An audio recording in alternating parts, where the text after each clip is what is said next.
Thank you for the opportunity to be here today. What I'm going to be talking about is establishing a culture of care.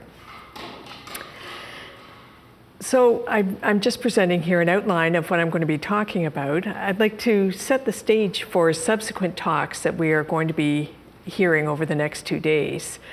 And when I talk about a culture of care, there are a lot of different factors that are part of this. I really want to focus on 2 of them: caring for people and caring for animals.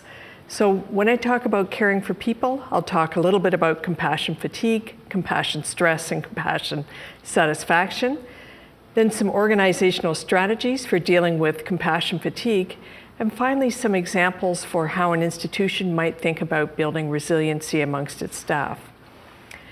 When we think about caring for animals, I'm going to be talking about animal behavioral management programs, where they've been moving towards, about establishing trust with animals, and then think about the way forward.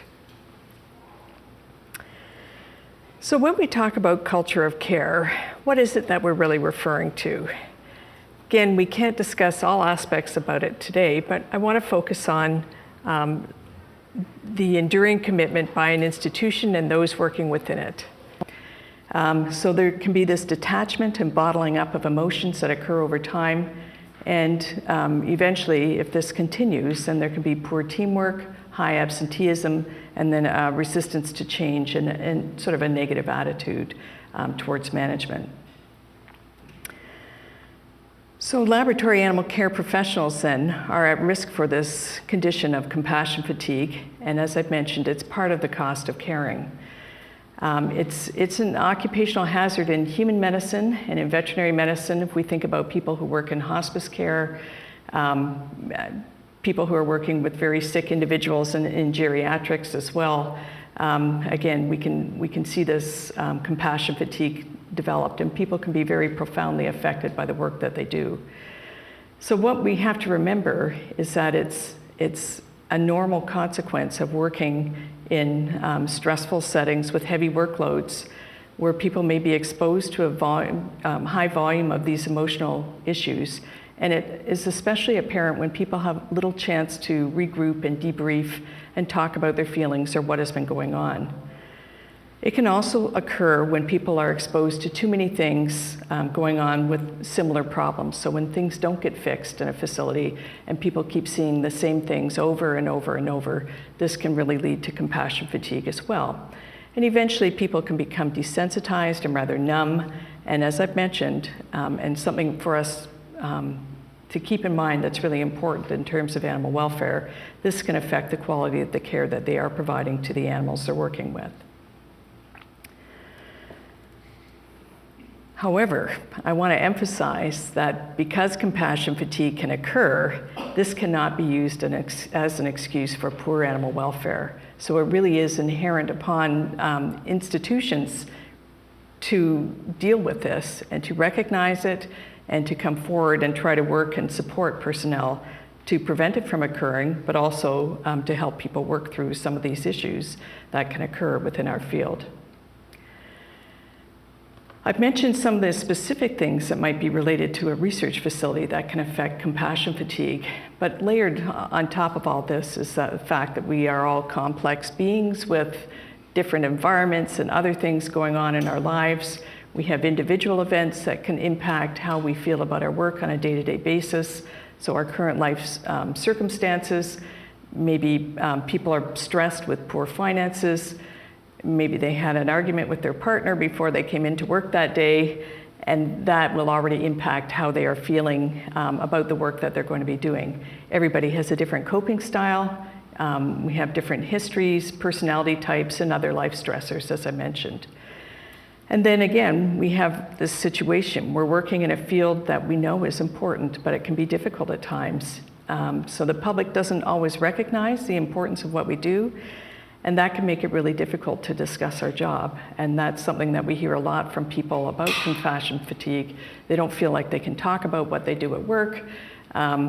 They know themselves how important the work is, but nobody else seems to know this. And again, it seems to exacerbate their feelings, in addition to issues that we have within our workplace.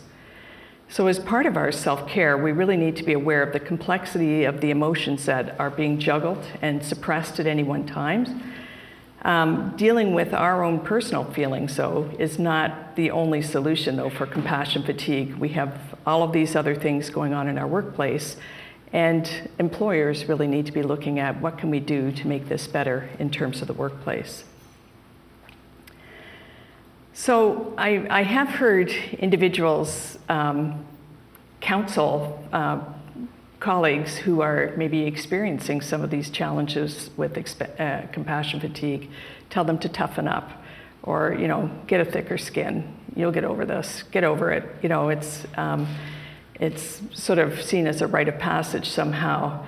But we don't have to reduce compassion or turn away from caring to prevent compassion fatigue. In really caring for ourselves and caring for each other, we can renew our energy, and this caring can still continue to flow. So I do want to emphasize that compassion is really important for who we are as human beings. It is a core value, and it's an ethical imperative in laboratory animal care. So compassion is what causes this, but compassion is also what will heal us in the long run. I want to mention also that there are many joys in our field, and this topic of compassion satisfaction is a part of why people keep coming back to work every day. I love this picture. This is an animal testing facility. You can see at the back there are a couple of caregivers sitting on the floor where the vast majority of animals are milling around, and then you can see some of these happy dogs kind of running back and forth in between. So compassion satisfaction is the sum of all the positive feelings that a person derives from helping or caring for others, including animals, and it is protective. Again, it's this cumulative experience of compassion fatigue and compassion satisfaction that's described as our professional quality of life, or ProQual. And sustainable ProQual then is achieved by having a balance between the positive and the negative effects of caring. So we know that this is an issue within our field. We've finally come and matured as a profession to talk about this openly, compassion fatigue. Now, what do we do about it? And how do we go about working on this? And we can deal with it at several levels. So we have personal, professional, and organizational levels that we can work on. And I want to try to give a few examples of each of these things. So in terms of personal levels of what we can do within ourselves and what we can do with our coworkers to start discussing this is reminding people of why they work in animal research, and also in thinking about our personal wellness. We're all busy people. We have busy personal lives as well as work lives. Are we achieving that wellness and balance? You know, are we so exhausted at the end of each day that we need to jump onto the sofa with a glass of Pinot or something and, you know, switch the television on and just sit there for 3 hours? Maybe that isn't the healthiest thing to do every day when we come home from work. So it's really about enhancing our awareness, trying to educate people about this, accepting that we are going to have feelings at work, trying to discuss some of these feelings with those around us, particularly at work, and clarifying our own personal boundaries. So there will be all sorts of programs and things that are offered at different institutions. There's no one size fits all for these things, and we have to be careful that we don't try to push people into positions and programs that they're not really interested in. And we need to be kind to ourselves as well in all of this. In terms of professional environments, it's important to try to speak up and communicate with our supervisors or managers about our concerns, to take pride in the skills and things that we do and learn how to do them better, because the better we do them, the better it is for the animals we're working with, and to try to seek education and training to improve our competence. And then we can come to organizational strategies, and that's what I want to talk about a little bit more. So when I talk about organizational strategies, again, I'm going to sort of show you examples of a whole range of things that can be done.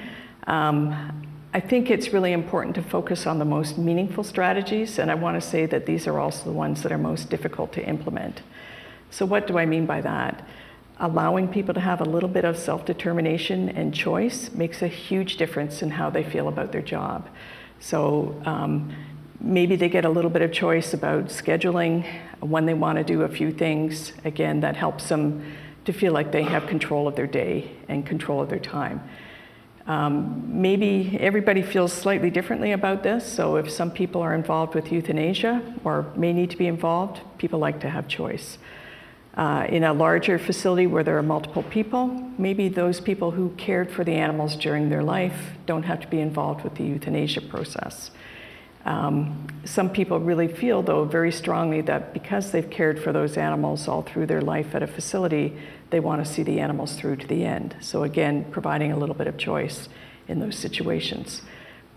If you have a long-term study going on in a facility, letting people know that that study may be ending soon, so that if they want to go and say goodbye to those animals beforehand, they can also have that choice to go through. Those are just some examples. The working conditions that they're in, again, is it stressful? Are people respectful to each other? Is there a lot of yelling?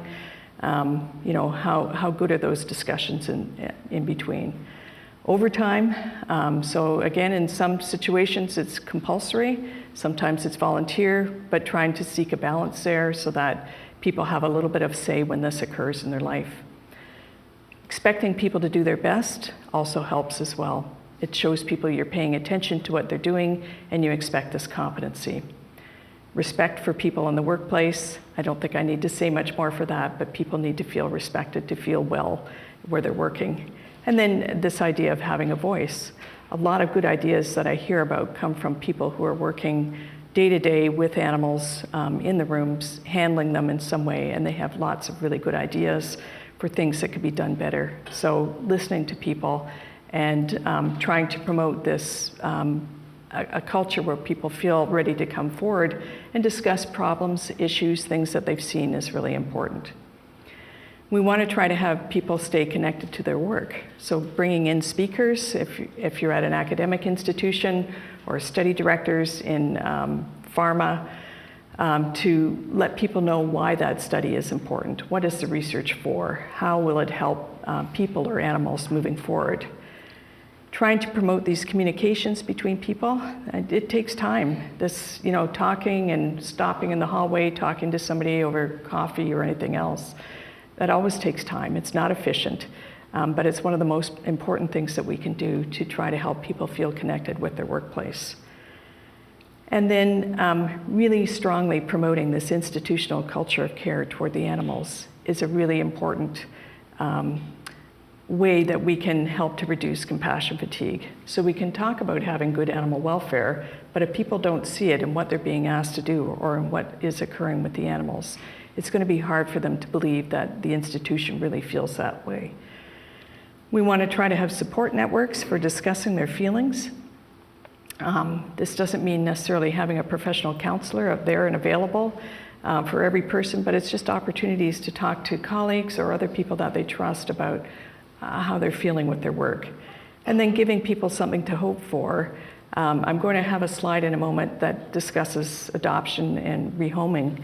And of course, the people in our profession recognize that many times at the end of a study, animals need to be euthanized and tissues need to be collected to finish the research and the examination using animals. But when they don't need to be euthanized, we want to give them something to hope for. It's nice to know that some of the animals can go out and go on to a different life. So helping people stay connected to meaning, we can ask people, what does bring you joy as a caregiver? What are your sources of compassion, satisfaction?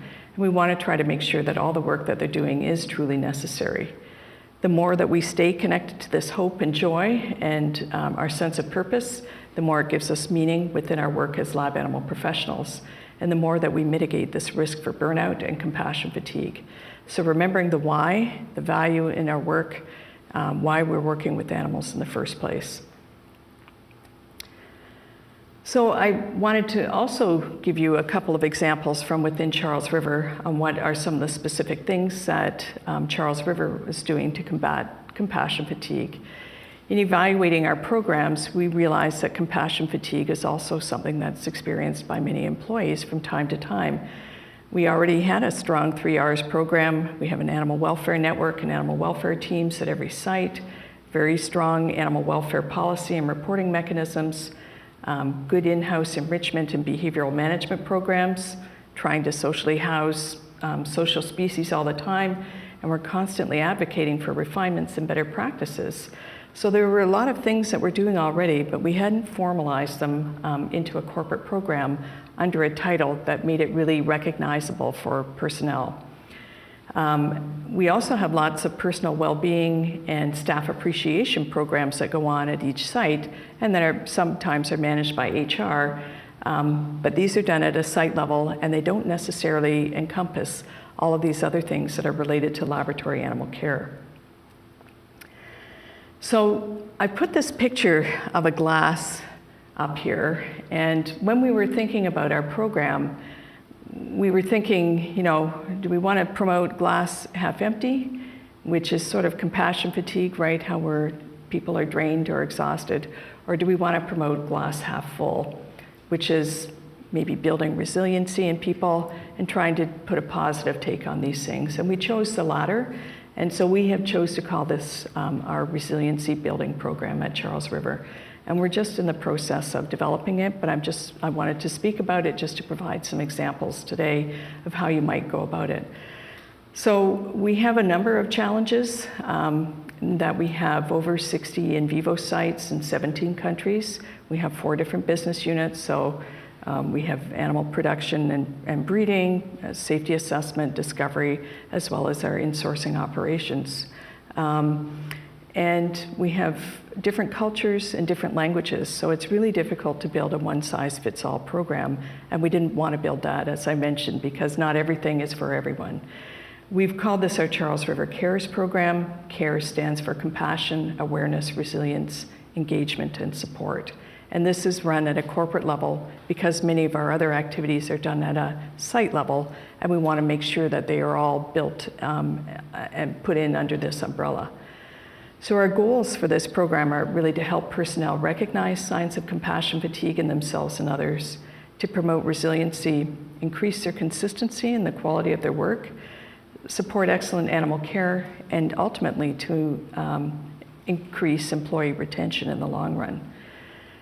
We're working closely with HR, human resources, but this isn't a human resource issue necessarily. So we do have these employee wellness programs, but HR doesn't necessarily feel comfortable in talking about animal-related issues. It's really people who are working with animals that feel more comfortable. Because of the size and the number of sites and other things, we don't have enough people, at least in my group, to be able to say, okay, we'll just assign one person to every one of these different facilities. It really involves a network, sort of at a grassroots level. And then we also have a research component as part of it. So we are doing surveys and looking for feedback and other things to help tweak and adjust aspects of our program. I should also say that a big part of this is working with site management and other forms of mid-level management within our facilities to try to bring this awareness to them and an understanding of why this is so important. And currently what we have is a hub of a small number of people, so around 8 people that are our main leadership group for support and ideas as we develop this program. We've developed online training for site heads and senior managers to sensitize them to this issue, and talked about issues like scheduling and overtime and other things like this, giving people choice, promoting adoption and rehoming programs and other things. And what we're finding now is that sites are wanting to cascade this training to other managers within their own organizations. We've also asked sites to nominate at least 2 what we call resiliency building ambassadors at each program. These are individuals whom people feel comfortable coming to. They're the sort of the trusted individuals that people will come and talk to about things that are bothering them related to compassion fatigue. And we are starting with North America in terms of rolling this out, but we'll be rolling it out to other sites eventually. We have a strong training program that we are developing for these resiliency building ambassadors so that they understand these different aspects of compassion, satisfaction, and compassion fatigue, and that they can recognize and sort of talk about these things. And we're providing them with support for facilitated listening so that they're not counselors, but so that they can sit and listen to people when they have these issues coming forward. We also have a mechanism with quarterly calls for these people to try to bring some of these discussions together. And then we have a toolkit that people can select from to choose the sort of items and resources that would be most helpful at their program. The whole point of this is to raise awareness of compassion satisfaction and compassion fatigue, and to try to build resiliency with employees. We do have, like many other institutions, we do have an employee assistance program, but again, in thinking about what are those people trained to talk about and to counsel, again, our human resources felt that that may not be the best group to deal with some of these questions and things. So that's why we have this, this corporate group that's helping to support this. So other examples then of things that we use and things that I know that are available in many other places that can help to deal with compassion fatigue are things like animal tributes. And many institutions will have an annual service, or they have some way to give a tribute to animals that they work with, whether it's on an annual basis or whether it's a chair or a bench or a garden. I have a few examples here. So some of our sites have a tribute garden where people can go and sit and have their lunch with picnic tables. It's not a place to be sad necessarily, but it's just a place that is meant to honor the animals that are being worked with. So introducing this type of tribute or memorial allows workers to formally recognize and remember the lives and the contributions of research animals, and it can provide some degree of closure for people. Other sites we have, especially in China and Japan, they prefer to have ceremonies where they will have a priest come in and do a blessing on an annual basis. We have an Art of Compassion program. Again, I know that some other facilities have this, so we have in-house artists who are excellent artists. These are just a couple of examples here, where an individual may request to have a picture made. So these are paintings or pen and ink or pastels done from one of these individuals. We have a set of criteria and guidance that surrounds this, but again, it allows, these pictures stay in the facilities as well, but it allows somebody to also recognize an animal that they might have been very close to on a particular study. We do other things like holiday treats for animals. These are about team building and fun. It's not really about the animal. You know, I don't think that a mini pig really cares whether it's getting red and white treats around Christmas, but it's doing something a little bit different for people. It's a break in the routine. It's not specifically for animals, but it's in the name of animals, and it's something fun that people can do. As I mentioned, the adoption and rehoming programs are really important and something that we really need to be trying to promote when we can. We do it pretty much for all of our domestic species. We have some agricultural species too, and have done some rehoming for them. It allows people to feel good about the animals moving on to another phase of their life, but it also means then that we have to think about preparing animals for adoption and rehoming in the future. And this is just an example of what we call kitty Tinder from one of our sites, where they had a number of cats available for adoption after a study. They put these little kitty Tinder messages out, and these cats were all adopted very, very quickly from it. So it was a novel way of sort of approaching this. And then there are other examples, recognition awards for employee excellence in animal welfare. We have a quarterly award system where individuals and teams can submit. But we have other dog walking programs, other opportunities for non-clinical staff, so people who don't normally work in the vivarium to come and do some of the enrichment and spend time with people in the vivarium, with animals in the vivarium as well. So there's lots of things that we can do in terms of caring for people. Compassion fatigue, I want to emphasize, it is a real concern in our workplaces, and we need to think about this when we are thinking about this culture of care. It can impact the individual, the team, and the animals. And we need to be on top of this to recognize the early signs of this, so when it's just at the compassion stress phase, and prevent it from going into compassion fatigue, so that we can prevent burnout workplace stress, poor quality work, and animal welfare concerns. We do need to have programs for this to promote optimism and resiliency in our field. And I do want to emphasize that there's no single approach. I've just shown you a few examples, but different institutions will have other ideas. And we need to bring management into this because we have to have long-term solutions that are sustainable for it. So that was the piece that I wanted to talk about caring for people as part of our culture of care. The next piece I want to talk about is really caring for animals. And I'm going to be really talking about animal behavioral management programs and walking the talk. So we've talked about how important animals are to our work, how people feel about it, but how do we walk this talk?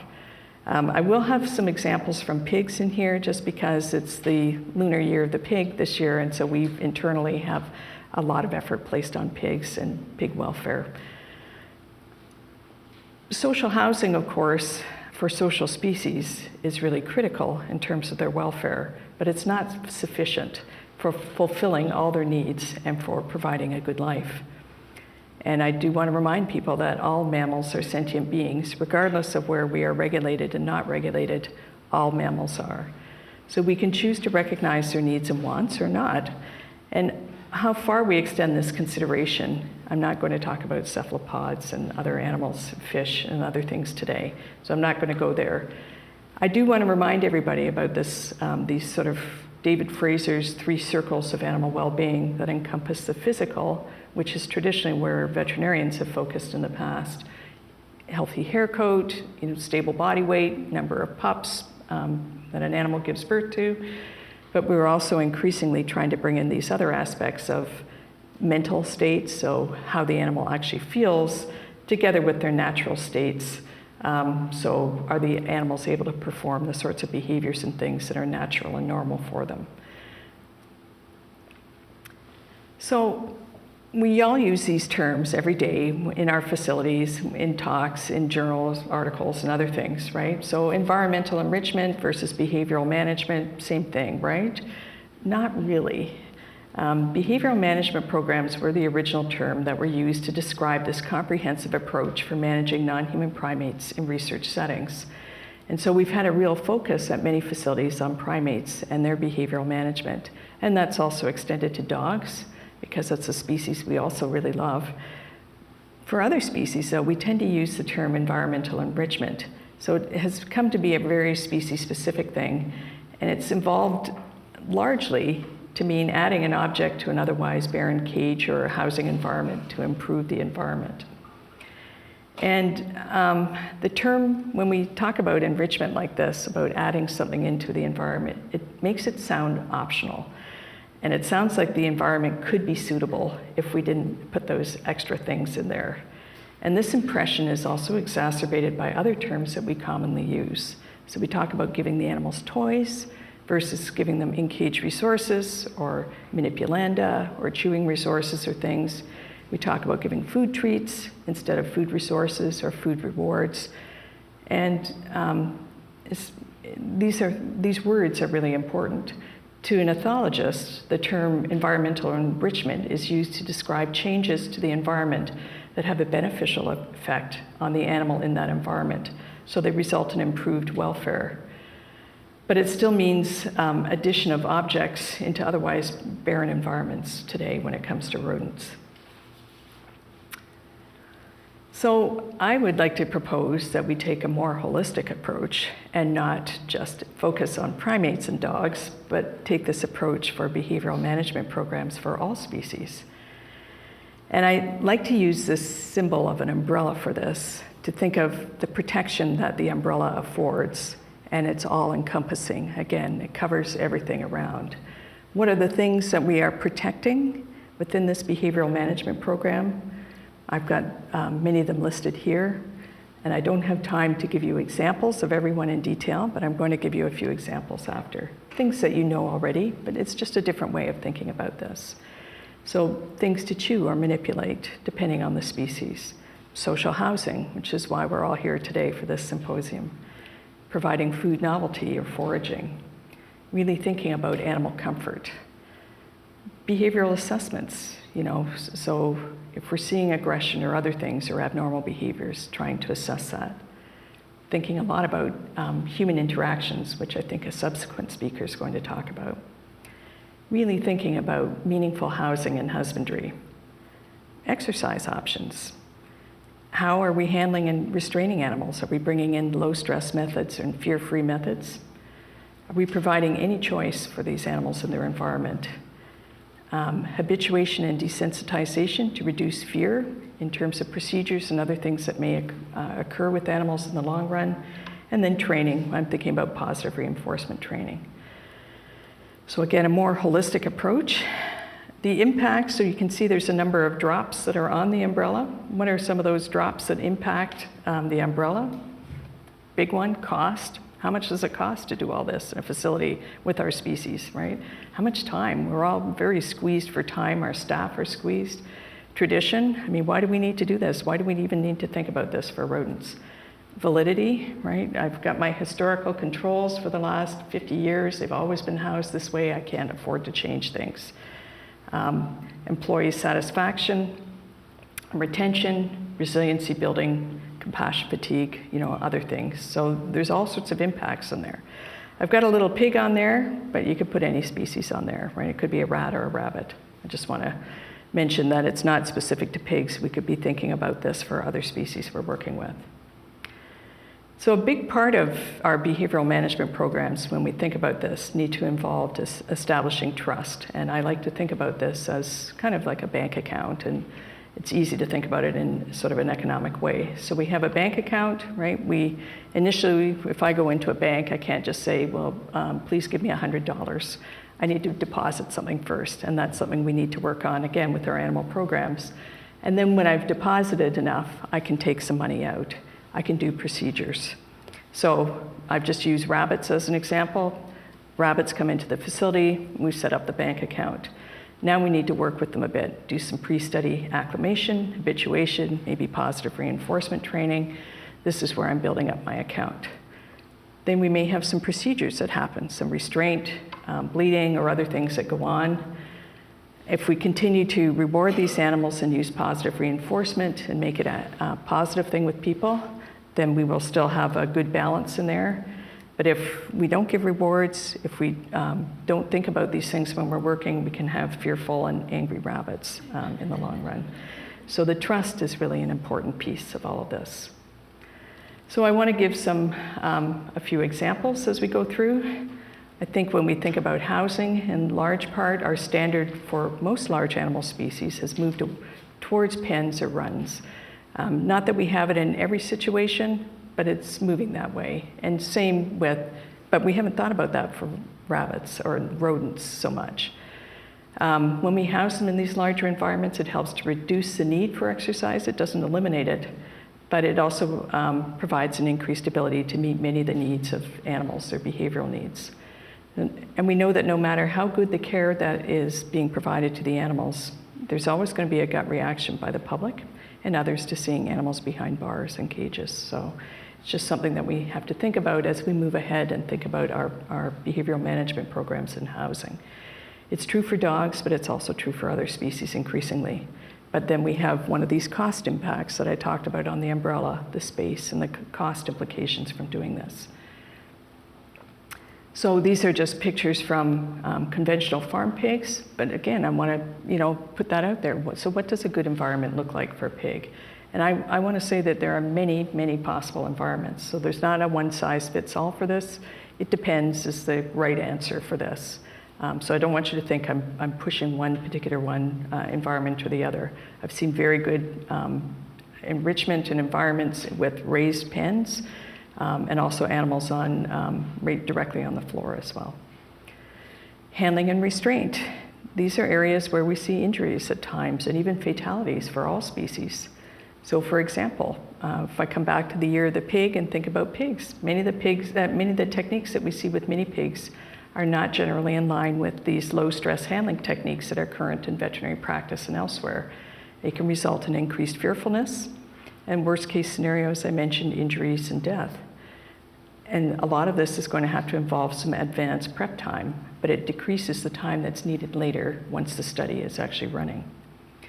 And we know these things are published. We don't need to go out and do a lot of research on them. This is from the National Farm Animal Care Council in Canada, their code of practice for handling pigs. These apply to farm pigs. They also apply to research pigs. So we know that there are balance points for the pigs where we can approach and do other things and work with the animals in a way that's comfortable for them. Okay, another one of those areas underneath the umbrella, in-cage resources and exercise. We can ask, are we providing resources needed to meet the basic requirements of all animals that we are working with? There's a tremendous impact of exercise on animals for their physical and mental well-being. And again, if I come back to pigs, on their foot health, we don't need to do foot trimming when animals are able to get out and run around and up and down between the pens a little bit. An example for this, I often see no added resources for rats when I do external site visits. With ALAC and with other groups, rats are highly intentional species. We know that they're not as prone to autotomy as mice are, so they don't chew their leg off when they're bored the way a mouse will, but that doesn't mean they don't need anything in their environment. And I want to show you some examples in a moment of this. So for pigs, again, if I come back to this, what are the resources that they might need? Things to chew or to carry, things to root in. It's a very strong drive for pigs. A change in their surface and texture. Giving them a comfortable, clean area to lie that's away from their feces and their water, and then having enough waterers and feeding stations so that there isn't competition or aggression. Training animals is something we're just kind of getting into. There's been a lot of work with primates and with dogs, but not so much with other species. And it really helps to take advantage of the natural intelligence of these species we work with. It's engaging for people if it's done well, and it's engaging for animals as well. It helps to reduce the compassion stress and the dread sometimes that people may feel about doing certain tasks because they know how the animals are going to react. It can also help to reduce human fear and injuries and animal injuries as well. And then we need to ask again, can this be efficiently incorporated into our preparation of animals for study period? So I've got a couple of videos here just to show you. This first one is just on something very simple, training a pig to come out, target training to come out and do body weight. So to step on a scale. And right now, because this is early in the process, they're just training it to come out on a little mat. But maybe it takes 2 or 3 sessions to do this with a pig. Pigs are incredibly smart and they'll do almost anything for a raisin. You can see it comes right out. So now we don't have the ergonomic issues of somebody having to bend down, lift this animal into a cart, the pig struggling, maybe squealing, all of these other things that could be unpleasant. So they learn to do these things very, very quickly. So that was a pig. You might say, well, of course, pigs are smart, but what about other species? And this is a little video that I've been given permission to share from Camille and Marie, who work at a very small Swedish CRO called RISE, and they have developed some very novel techniques for preparing rats and mice for GLP studies. And they do this at first by acclimating and habituating the animals to come out. So this is one of their very first sessions with this rat. This is a rat that's just arrived in the facility. They use a little square of vet fleece for this, and the animals learn. Right now it's on her lap, but they learn that they stay on the fleece when it goes onto a cart or anywhere else.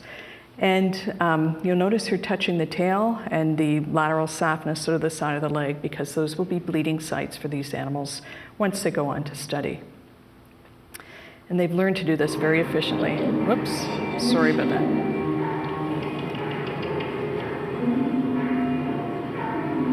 So it takes them about 4 20-second sessions with each animal to habituate them to this handling.